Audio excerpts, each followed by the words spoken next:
Today's video is brought to you by Tiny Microphones. The ZV-1's internal microphone and the Sony ECM G1 vlogging microphone. So I know this mic came out last year, I think 6 or 7 months ago.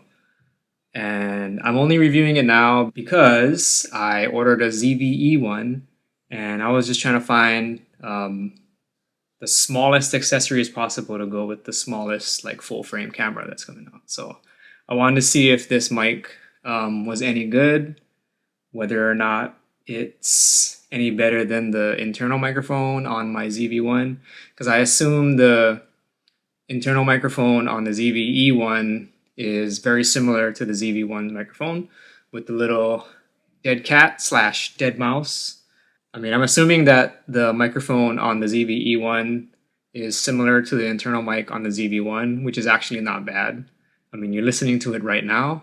I'm trying to shoot everything in this video on either the internal microphone of the ZV-1 or this ECM G1.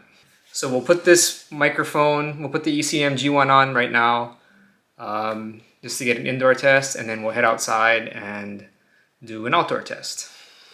Alright, so what you're listening to is the Sony ECM G1 tiny shotgun microphone. This is a quick indoor test of the microphone. Test 1, 2, 3. How does it sound? Yeah, let's just head out and test this thing outdoor, because I feel like most people will probably want to use it outdoor when they're on the go. So mainly I picked up this microphone because of its size. I mean, as you saw, it's pretty tiny. So it would be easy to stick in a small fanny pack with the ZV-1 or the ZV-E one that's coming out without taking up much more space. And also I wanted to see if it was worth the $150. You know, because if it's not much better than the internal microphone, then it's not worth it. But I had to see for myself, and that is all. So let's just go outside and be awkward and talk to the camera and get some audio tests. Alright, so today we're comparing the Sony ECM G1 miniature shotgun microphone to the internal mic on the Sony ZV-1. We're just going to take a little bike ride and compare the audio from both. On the internal mic with the dead cat on it, I have the level set at 23. And with the ECM G1, there are no settings. It does its auto gain kind of thing. So there are no external controls on the Sony ECM G1. And in addition to that, when you plug it into the multi-interface shoe, the camera does not let you adjust any of the settings. So it's full auto. And we're just gonna ride around. I'm gonna do some awkward things like talking to the camera while riding a bike so you can hear the audio quality of both microphones. And we're going to try to do it from the front and the rear because both microphones can pick up from both directions. So let's go for a little ride and be awkward on a bike. What better way to test this new mic than to go ride a bike in the wind with a noisy freewheel as well underneath me. So this is the Sony ECM G1. It's the smallest of the little shotgun microphones. So right now I'm testing the sound pickup from the rear. Just riding a bike in the pathway behind my house. Alright. So this is perfect because right now riding this bike is kind of creating a lot of wind.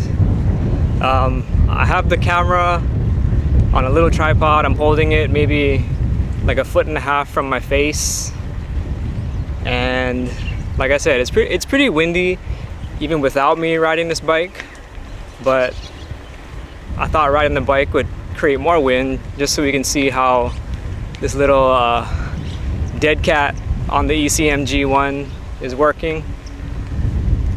But yeah, so let me know, how does this audio sound on the Sony ZV-1 with the ECM G1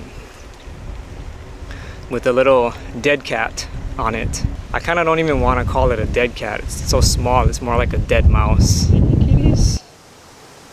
Hey, kitties. So yeah, we're just gonna continue to ride around in this bike path behind our neighborhood, testing the Sony ECM G1.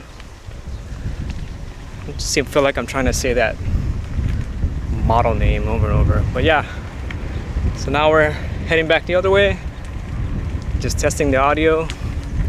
Let me know how it sounds, and we're gonna compare it to the, so again, this is the ECM G1 by Sony. There are no controls on this mic, and in addition to having no controls on the mic itself, when you plug it into the multi-interface shoe, there are no options to control it, so it kind of does its own thing.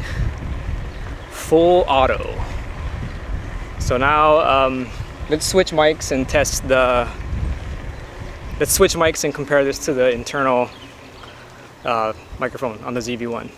Internal mic of the Sony ZV-1 with the also has the built-in dead cat that's on the mic right now.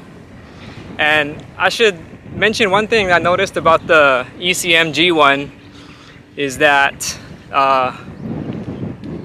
it's kind of hard to take it on and off. It almost felt like it was stuck in the hot shoe. I had to really use some force to pull the mic off. And I felt like I was gonna break it at one point, but I got it off nice and clean. So here we are comparing the ECM G1 to the internal mic on the ZV-1. Does this sound better, or does the little ECM G1 sound better? Let me know. Oop. And we're gonna turn around because there are people coming. Alright, so like I said, we're just testing the internal mic on the ZV-1, comparing it to the ECM G1. So what I'm gonna do right now is flip the camera around and see how the pickup from the rear is on the internal mic. So this is the rear pickup, testing the rear pickup on the ZV-1's internal mic. Let me know, does it sound better than the rear pickup on the ECM G1? I don't know if these dead cat / dead mouse things are doing their job, but what I'm finding also is that since I don't do this very much, you know, I'm not a vlogger. So yeah, like I was saying, I'm not a vlogger per se. I like to shoot video. I like to capture memories with my family, my kids and stuff, but it is very strange walking around or riding around talking to a camera. Very strange, but I'm doing it for you. I'm doing it to test these mics so you can make a sound decision on a purchase you may or may not make. But like I said, this is the internal mic. Is it better than the ECM G1? I don't know. Only you can decide. Alright, so I didn't really plan to do this, but I thought, you know, here's some bonus content for you. Right now, I am sitting right in front of our air conditioning compressor, which is making a lot of noise right behind the camera. The compressor is probably about 3 feet from the back of the camera. I'm about a little less than an arm's length away from the lens right here. So this is the internal mic on the ZV-1 with the built-in dead cat, dead mouse wind muff on top there. So let me know, how does this sound? Test 1, 2, test 1, 2. I don't know what to say. Doing mic tests is weird because you have to think of things to say and nothing really comes natural. So this is the Sony ZV-1 with the built-in mic and the wind muff, dead mouse. Alright, let's switch. So now we're on the Sony ECM G1, little baby shotgun mic with the dead mouse on top there. Does it sound better? Like I said, we are 3 feet from the air conditioning compressor. I'm a little less than an arm's length away from the camera. Does it sound better than the internal mic? Does it sound worse? Does it sound the same? Is it worth $150 for this tiny shotgun mic? The reason it was even remotely intriguing to me was that it does this auto gain thing, so no matter how soft or how loud I speak, it supposedly adjusts. Because there are no controls internally or externally on this mic, but you know, you guys can let me know in the comments how it sounds. So one more thing is that similar to the internal mic, it picks up from the front and the rear like I was mentioning before. So what we can do now is I'll turn the camera around and face the AC compressor. So as you can see right there, about 3 feet in front of me is the AC compressor, and now I'm speaking to the rear facing mic on the ECM G1. Does it sound okay? Like right now I have no idea what this mic is picking up. Test 1 2, test 1 2, don't know what to say. Testing mics today. Is the ECM G1 better than the internal mic on the ZV-1? That is all.